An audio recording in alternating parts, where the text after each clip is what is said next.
Welcome to Power Talks with Santosh Shah. In today's episode, we have with us His Excellency Hong Sung-mok, the Ambassador of Republic of Korea to Nepal. The achievements of Korea in the sectors of technology, security, economy and culture is known to the world.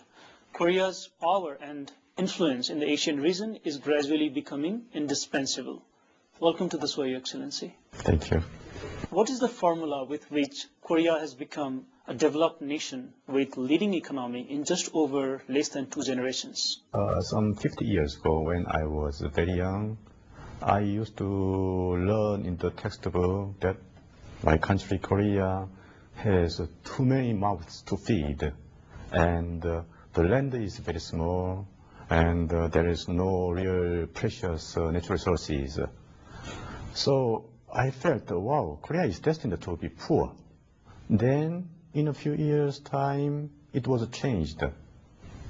They were saying, well, we have 30 million people who can turn into assets. And from that moment, the Koreans thought, okay, we have a chance. This is important. From around 50 years ago, what was considered a burden was thought to be assets. I hope the Nepalese people also have that kind of mind that, oh, don't think that we have too many people in this country. No, each individual can turn into an asset. I think that changed the history of Korea. And how can that happen, that normally the population of a country that is considered as a problem can convert into asset? It much depends on education. But of course, you cannot just have abstract education only. You need some tangible things. So the government decided to turn these human resources into a good labor, to produce goods to be imported to the markets of advanced countries. That is how we started. So people started to learn how to manufacture things. People were taught to be exact in making things. So Korean goods started to be competitive from that moment. With the economic growth of Korea, it has become a leading country in terms of manufacturing. But the recent tsunami attack in Japan, which is a matter of sadness for the whole world, it seems that it has placed Korea in an advantageous position, as the political and business analysts say. How do you see this situation? As a tragedy or as a matter of advantage to your country? Let me tell you what I was told when I was in Europe. I spent over 10 years of my life in Europe. In Europe, they fondly say when Germany catches cold, neighboring countries will cough. I think the same applies to Japan and Korea. If Japan catches cold, Korea cannot avoid coughing.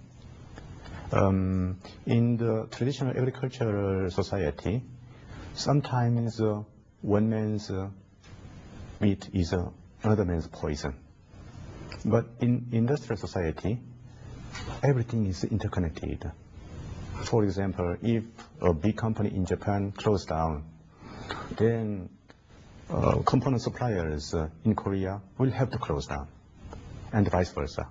They are all interconnected. There is a national boundary, but in economy, we don't have that kind of national boundary. So I would say Japan's difficulty is Korea's difficulty as well.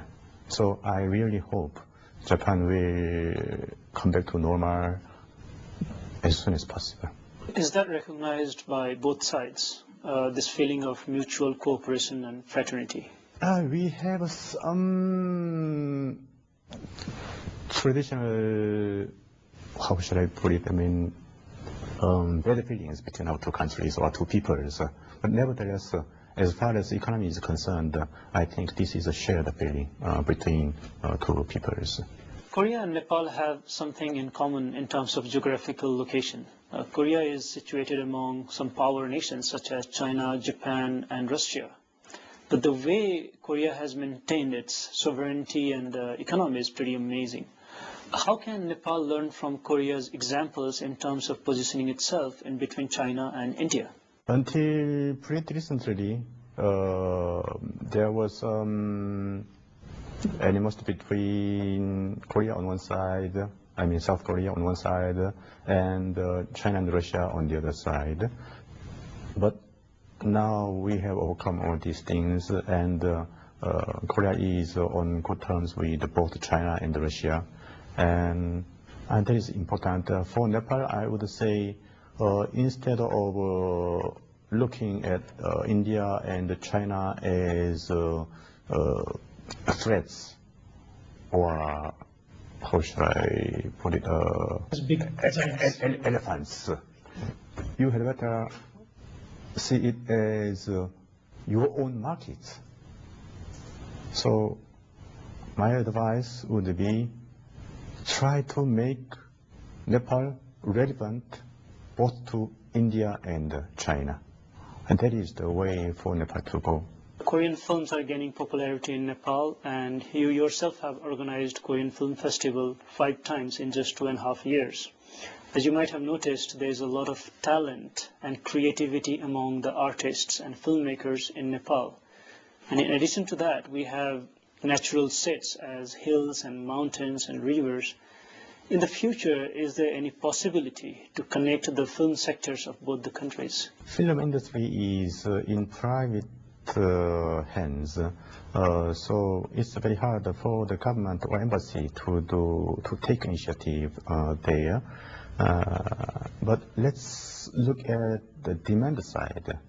If there is enough spectators for the film producers will definitely like to produce films or do some joint production between Nepal and Korea. So for the time being, I would say we have to wait for some time to see the increase of peoples on the culture of the other side.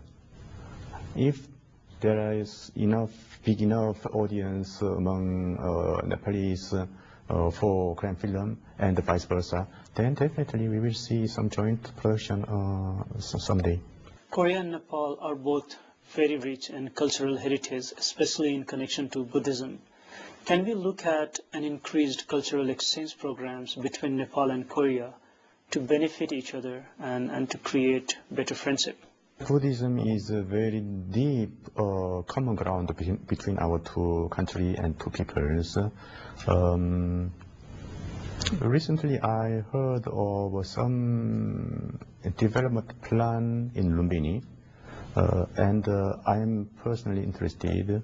And I would dare say my government is also interested, and my people are also interested. So if there is a request by your government to do something, request the Korean side to do something for Lumbini development, then I will pay keen interest. I will take a favorable consideration to that, and I will advise my government to do that. But you're still waiting for our government to respond because we are talking basically about grant aids. And for this, let the Nepalese government decide on priorities. Okay. So if this project becomes a priority, then Korea can accommodate that request. One of the projects that KOICA supports is bringing in Korean volunteers and sending them to rural parts of Nepal to teach vocational studies, which has proven very successful as it brings in the most needed educational skills. Is there any plan to increase this project in other parts of Nepal as well? Like, you are already doing great works, but even for more regions of Nepal? Yes, at the moment we have 65 KOICA volunteers active in this country, and I envisage more increase in the coming years. About 40% of them are working in Kathmandu Valley, and the other 60% out of Kathmandu Valley. But we are afraid of sending to some remote areas where their security is not quite secure. As the security situation improves, we are certainly determined to increase the number of Quaker volunteers in this country. And I hope by that people in remote areas can get benefit too. And this confidence of security, should the government provide it or the police provide it?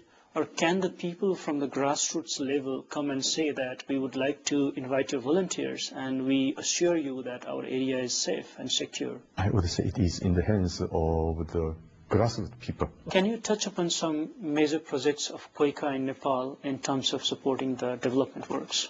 There are three focal areas for Quaker's activities in this country. One is ICT, information and communication technology, and second, education, third, health. For ICT, 2 years ago, we have launched GITC, Government Integrated Data Center, that is active in this country now. And we have also had groundbreaking ceremony for IT center in Tribhuvan University recently. And we are also trying to introduce electronic process system for customs office. Then moving to education, we are building a vocational training center in Butwal. Actually, it is a more formal education center with degree.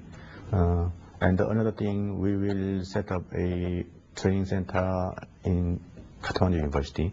For health, we have completed the Nepal-Korea Friendship Hospital in Timi, and we are also doing feasibility study for introducing medical insurance for the country.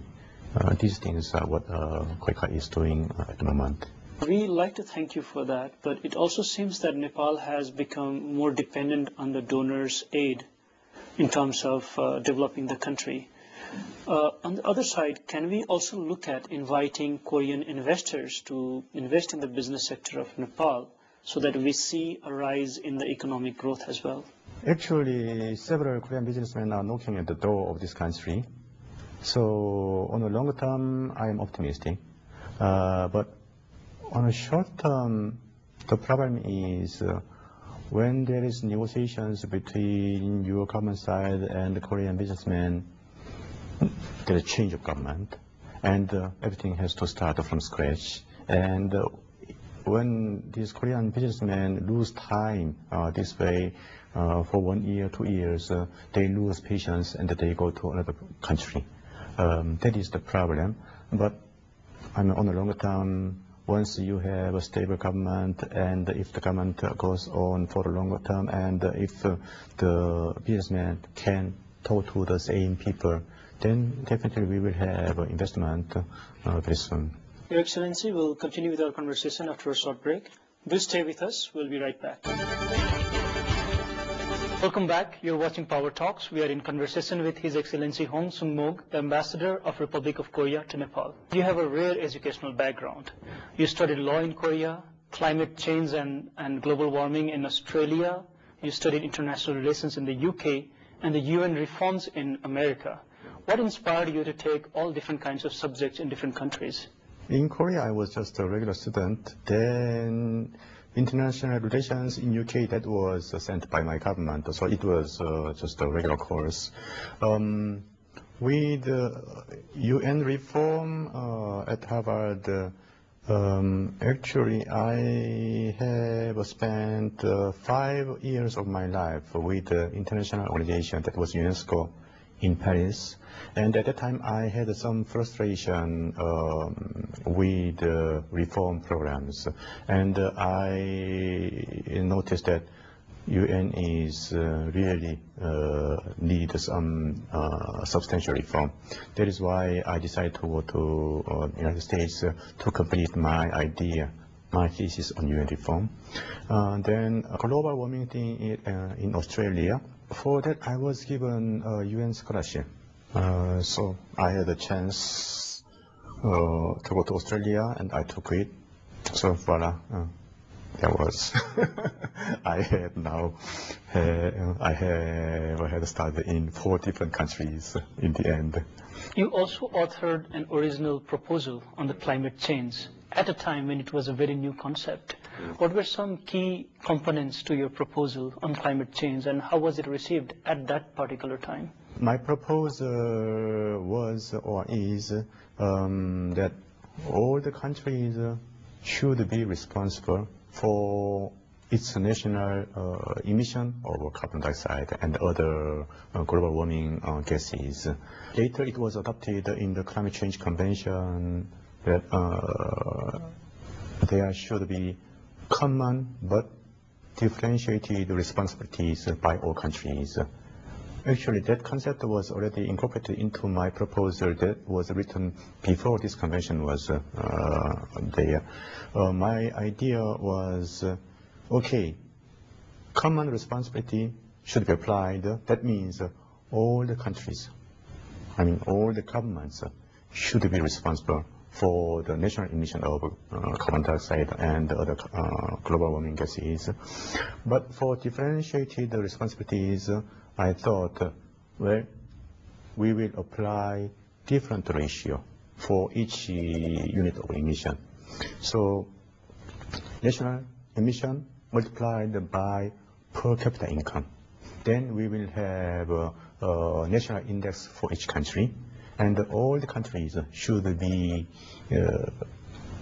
charged based on this national index. And with this money, when we have all this money, at that time I assumed it will be about $4 billion US dollars. And with this money, we will start a global afforestation, tree planting program. Then in a few decades, we will have green or blue planet again.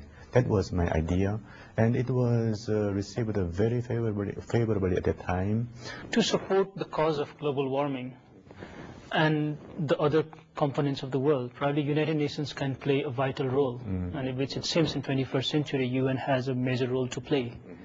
However, in many discussions, UN's effectiveness has been questioned in a critical way. When you proposed your UN reforms ideas, how well were they received? When I was with UNESCO, I had come up with some reform proposals. One of them was the whole world needs one prototype textbook for each subject and each grade. So UNESCO has to come up with this prototype textbook. That was one of the proposals I tabled there. And it was very well accepted by my colleagues within UNESCO. But when it was tabled at the general conference of the member states, especially donor states, rejected my idea. What they said was, well, new program, okay, but don't ask for additional penny for new program. And that could have made the whole world uniform, because the education that the kids are getting all over the world is the same. So it could bring more globalization. So it's a good plan. I thought it was a good plan, but anyway, it didn't fly. So I wondered, what's wrong with the UN system? Why can't these rich countries accept my proposal? And I came to the conclusion that, well, the problem is they are all asked to contribute money, but without equivalent voice in the organizations. So it is not necessarily the problem of donor countries. So here we need the UN that really reflects the interests of two big groups. One is donor countries group, and the other is the developed countries group. We already have a head counting system in the UN General Assembly. That is good for developed countries group. But rich countries group also need some leverage. So my proposal was to introduce weighted voting system based on financial contribution. while retaining head counting. If we have these two parallel voting systems combined, then it means both rich countries group and different countries group will have veto power. So unless there is a general consensus between these two groups, nothing will be adopted. But each group will have a veto power. In this way, UN will become more attractive to rich countries. And of course, I'm not just giving this pizza to rich countries unilaterally. In return, rich countries will earmark 10% of their ODA budget to put in UN coffers.